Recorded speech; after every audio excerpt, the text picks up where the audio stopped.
Olá, tudo bem? Hoje estamos dando início a uma nova lição, um novo trimestre, intitulada A Missão de Deus, Minha Missão. É muito importante você ter a sua lição. Se você ainda não adquiriu, procure lá na Casa Publicadora Brasileira. Nós vamos aprender muito esse trimestre sobre a missão e a nossa parte na missão. Certamente seremos inspirados a viver a missão de Deus, não como uma tarefa ou uma obrigação, mas como um testemunho de vida. Cumprir a missão é muito mais do que falar de Deus. Nossa vida evangeliza muito mais do que as nossas palavras. O tema da primeira lição do trimestre é A Missão de Deus nos alcança, parte 1.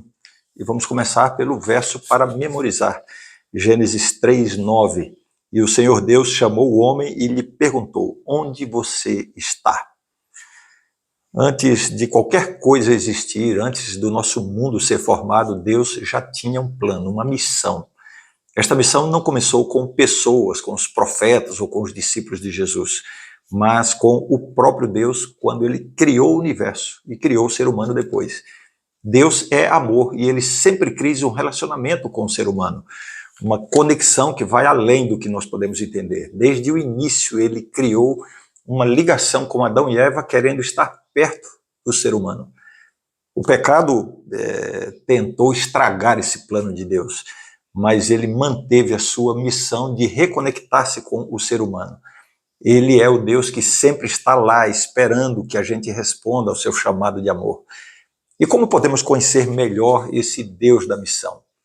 Nós precisamos conhecer a sua palavra e tentar entender quem ele é de verdade. A Bíblia nos abre um caminho de descobertas onde cada nova verdade nos aproxima mais dele. E quando entendemos isso, vemos que a nossa missão está ligada à obra que ele quer realizar no mundo. A verdadeira missão é um reflexo do amor de Deus. É Deus mostrando o seu amor através de nós. E como filhos de Deus, nós somos chamados para mostrar esse amor ao mundo. Não somos movidos por uma obrigação, mas por amor. Um amor que transforma vidas. O nosso objetivo é contar para todo mundo sobre o amor de Deus. Tudo que fazemos deve mostrar o amor de Deus. Devemos levar a sua paz, a sua graça, devemos ser luz onde há escuridão. Em resumo, a missão não é uma ideia nossa, mas um chamado de Deus. É o plano de Deus se desenrolando ao longo da história, um convite para estar com ele. E quando seguimos esse plano de Deus, encontramos o nosso propósito, o nosso lugar no mundo e no plano de Deus. E quanto mais conhecemos o Deus da missão, mais comprometidos ficamos em fazer a sua obra, mostrando ao mundo o amor de Deus. A lição de domingo tem como título O Deus que nos alcança. Quando a gente para pensar na maneira incrível com que Deus nos criou, fica fácil ver o quanto ele nos ama. Ele nos fez a sua imagem e semelhança, nos colocou num mundo perfeito e quis que a gente vivesse em plena sintonia com ele e vivenciando o amor, que é sem dúvida o seu maior atributo. Deus queria que o ser humano experimentasse o amor de forma genuína e para que isso fosse possível, ele deu a Adão e Eva e a toda a raça humana o livre-arbítrio, a chance de fazermos nossas próprias escolhas. Todos conhecemos a história de Adão e Eva e como eles foram persuadidos a desobedecer a Deus. E isso trouxe o pecado para o mundo, manchando a criação perfeita de Deus. Esta semana alguém me questionou se não teria sido melhor se Deus tivesse nos criado sem a possibilidade de pecar. Tudo seria tão mais fácil, né? Dizia essa pessoa. Mas isso não é verdade. É a nossa liberdade de escolher que nos permite aprender, crescer e experimentar a verdadeira felicidade. A obediência a Deus só tem valor porque nós temos a liberdade para desobedecer. Se fôssemos programados para obedecer, seríamos como robôs, não haveria virtude nenhuma em nossa obediência. E quanto ao amor, ele só tem valor porque é uma escolha. Infelizmente, Adão e Eva usaram mal o seu livre-arbítrio. E aqui vemos o grande amor de Deus. Mesmo sabendo que iríamos errar, ele já tinha preparado um caminho para reconciliar o ser humano consigo. Ele não nos deixou a nossa própria sorte depois que pecamos. Deus veio atrás de nós. Ele foi em busca da humanidade caída. Ele quer nos salvar e estar conosco. Deus, em sua essência, é um missionário que busca reconciliar o mundo consigo mesmo. Ele nos ama de maneira incondicional e nos chama para participar dessa missão de amor e reconciliação. Então, seja você também um instrumento de salvação nas mãos de Deus. Quando Deus nos alcança com a sua salvação, Ele faz de nós instrumentos para a salvação de outras pessoas. O título da lição de segunda-feira é O Deus que anseia estar conosco. O desejo de Deus de estar perto do ser humano é uma constante, desde o início dos tempos. É evidente em cada evento, em cada interação registrada nas Escrituras. Podemos observar isso claramente quando o povo de Babel, depois do dilúvio, tentou construir uma torre que chegasse até o céu. Deus interveio, mas não para causar uma confusão simplesmente, e sim para implementar o seu plano de expandir a sua presença e influência através da dispersão da humanidade. O chamado de Abraão é outra prova viva do desejo de Deus de criar uma relação estreita conosco, de compartilhar a sua essência e espalhar as suas bênçãos para toda a humanidade. Deus não desejava somente abençoar Abraão, mas fazer dele um canal de suas bênçãos para o mundo inteiro. Ele disse: eu serei o seu Deus, estarei com você. E assim ele demonstra o seu desejo de andar ao nosso lado. E ao avançarmos na história, vemos José, que nas circunstâncias adversas que viveu, ele foi um instrumento de salvação e Deus estava com ele em todos os momentos, inclusive nos momentos mais desafiadores da vida. Esse acompanhamento de Deus mostra que mesmo nas adversidades, a presença dele é uma constante, guiando e oferecendo solução para o seu povo. Já em Moisés, Deus reafirma o seu compromisso e vontade de libertar o povo da escravidão e novamente ele diz: eu estarei com você. Essas palavras revelam mais uma vez o desejo de Deus de estar ao nosso lado. Confirmado também na construção do tabernáculo. Por que Deus ordenou a construção do tabernáculo? Porque Deus queria morar, habitar no meio do povo, revelar-se de forma tangível e palpável, mostrando de uma maneira inequívoca o seu desejo de estar com o seu povo. A construção do tabernáculo e cada cerimônia realizada ali eram símbolos, maneiras de Deus mostrar que o verdadeiro objetivo de todas essas representações, esses simbolismos, era Jesus Cristo, a manifestação máxima do seu amor e da sua presença entre nós. Sem essa conexão com Cristo, todas as cerimônias e rituais perderiam o seu significado. Este desejo de Deus por comunhão conosco é um convite para que nós possamos responder e abrir o nosso coração, a nossa vida, para a sua presença transformadora em nós. E para permitir que o seu amor flua através de nós e se estenda a todas as pessoas que estão à nossa volta.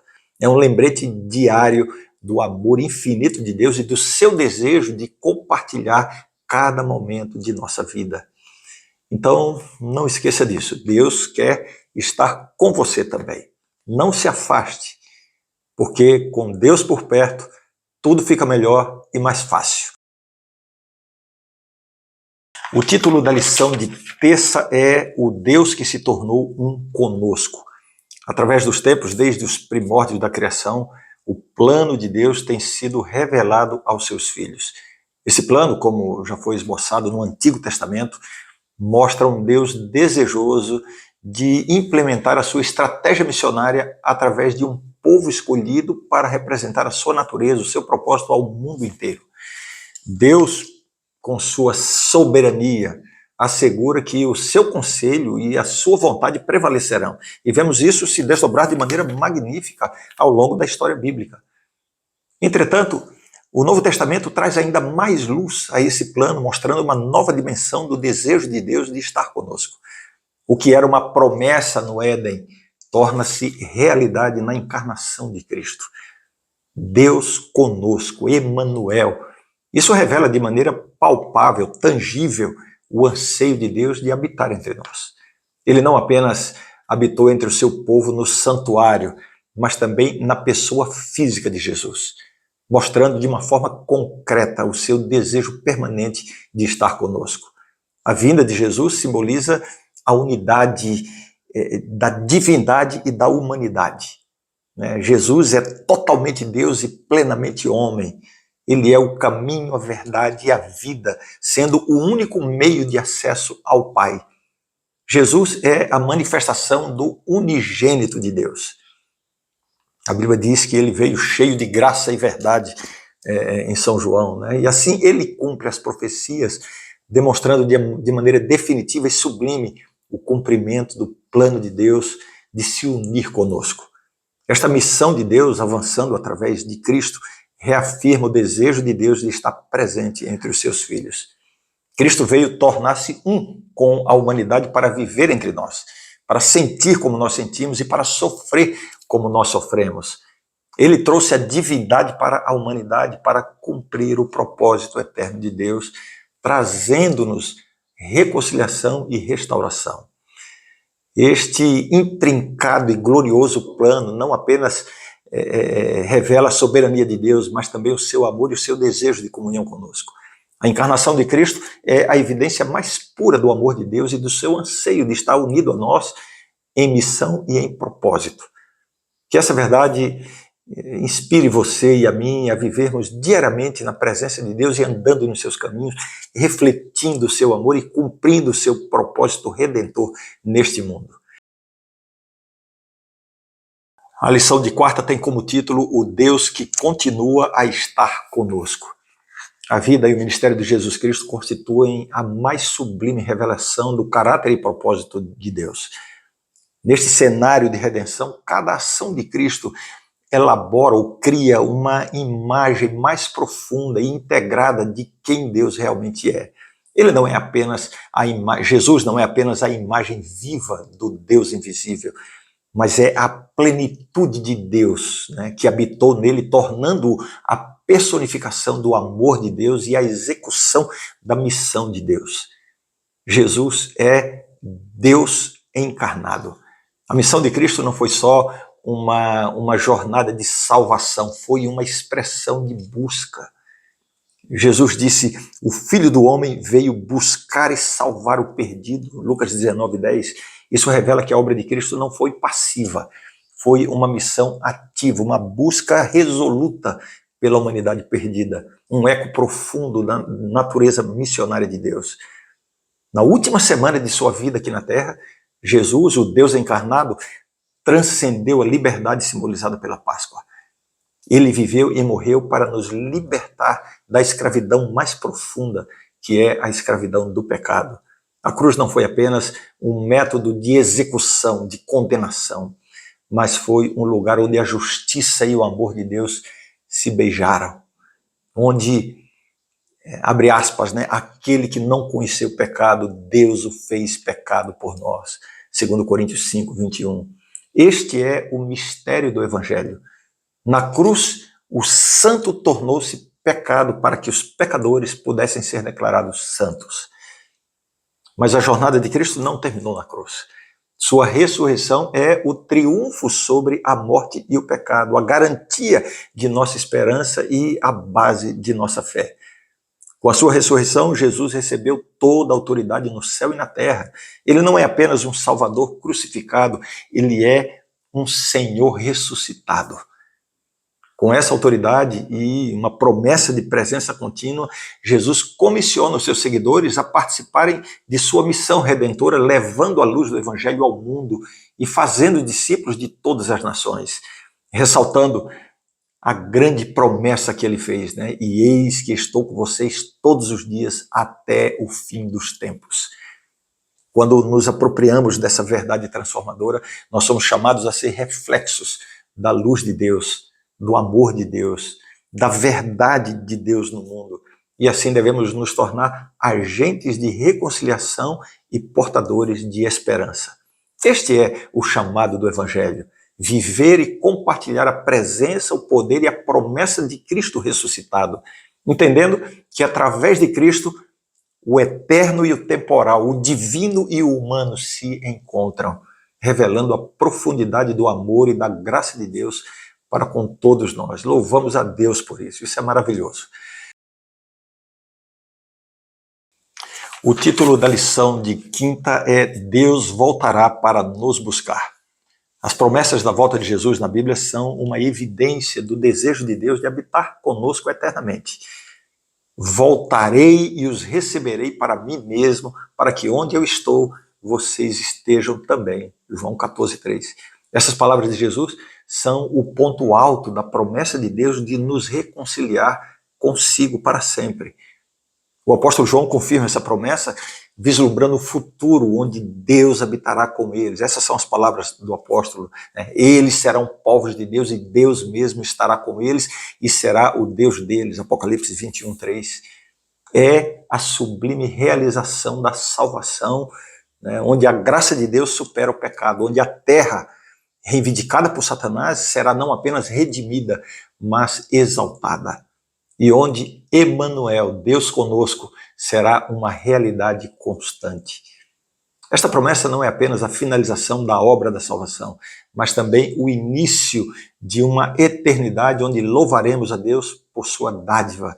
É a redenção visualizada em sua forma mais bela e plena, a realização do desejo de Deus de unidade eterna com os seus filhos.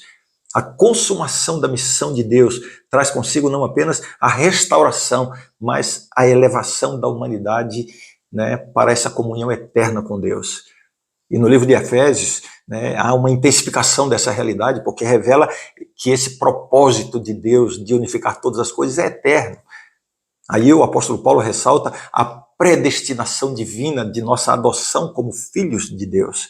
Um projeto de amor, desde o princípio nos elegeu para isso. Evidentemente, cada um tem a liberdade de aceitar ou não. E essa promessa revela o futuro glorioso, mas tem outras implicações também. Nós somos convidados a viver aqui e agora, em antecipação dessa realidade futura, a encarnar agora o princípio de Emanuel, Deus conosco. Devemos nos engajar intencionalmente na missão de Deus, a fim de experimentar e revelar o Deus da missão em nossa vida. Que a certeza de Deus habitando conosco nos inspire você a vivermos, como cidadãos do reino, proclamando essa mensagem eterna e refletindo o amor de Deus em cada interação que temos com as pessoas. Cada passo, cada palavra devem ser testemunhos desse dom de Deus, uma prévia do tabernáculo de Deus conosco, quando finalmente Ele será o nosso Deus e nós o seu povo eternamente. E que essa lição seja um lembrete constante do privilégio de sermos parte constante do plano de Deus e um incentivo para nos aprofundarmos nessa missão, vivenciando e compartilhando a alegria da presença eterna de Deus. Vamos ao estudo adicional de sexta-feira. O conceito de redenção permeia a lição de hoje, aliás, a lição desta semana, revelando a eternidade do plano redentor de Deus. Esse plano, como já vimos, não foi uma reação à queda do homem. Ele veio muito antes. É um plano pré-concebido na eternidade passada. Esta previsão divina da apostasia de Satanás e da subsequente queda do ser humano não constitui um determinismo do pecado, mas uma providência de Deus, um desdobramento dos princípios eternos que sustentam o trono de Deus. A entrega do Filho unigênito, mencionado em João 3,16, é uma manifestação do amor de Deus. Esse plano de redenção foi um mistério guardado em silêncio nos tempos eternos, de acordo com Romanos 16:25. E aqui vemos a grandeza do sacrifício de Cristo, que sabia desde sempre o doloroso caminho que teria que percorrer para resgatar a humanidade. Mesmo assim, ele prosseguiu, motivado pelo amor, pela promessa da eternidade conosco. Mas Cristo não prometeu um caminho fácil para ninguém. Ele nos alertou e alertou os seus discípulos das dificuldades inerentes à missão, mas também assegurou a sua presença contínua. A promessa de Cristo é a de acompanhamento constante, de guia, consolo, santificação. Ele prometeu êxito e impacto eterno. As palavras daqueles que com fé e obediência avançam em seu nome. Esta revelação é um convite ao reconhecimento profundo do amor de Deus, né, que vendo o fim desde o princípio, preparou um caminho de redenção. Este amor deve ser a motivação central em nossa missão, lembrando que apesar das tribulações, nós não estamos sozinhos. O mesmo Deus que planejou a nossa redenção desde a eternidade está conosco, sustentando-nos com a sua presença constante e o seu poder. Ao refletirmos sobre essas verdades, nós somos inspirados a viver em resposta a esse imenso amor de Deus, trabalhando em harmonia com Ele, avançando em fé e proclamando as riquezas insondáveis de Cristo, para que outros possam experimentar também a plenitude do amor redentor do Pai. Que cada palavra e ação da nossa parte sejam impregnados, né, com o amor de Deus, revelando ao mundo o mistério glorioso da redenção e atraindo corações para o Salvador, né, que no princípio e para sempre nos amou de forma incondicional. Por aqui terminamos a lição desta semana. Espero que tenha sido uma bênção para você, que tenha sido uma inspiração. E eu espero você amanhã para darmos início a uma nova semana de estudos. Um grande abraço e até amanhã.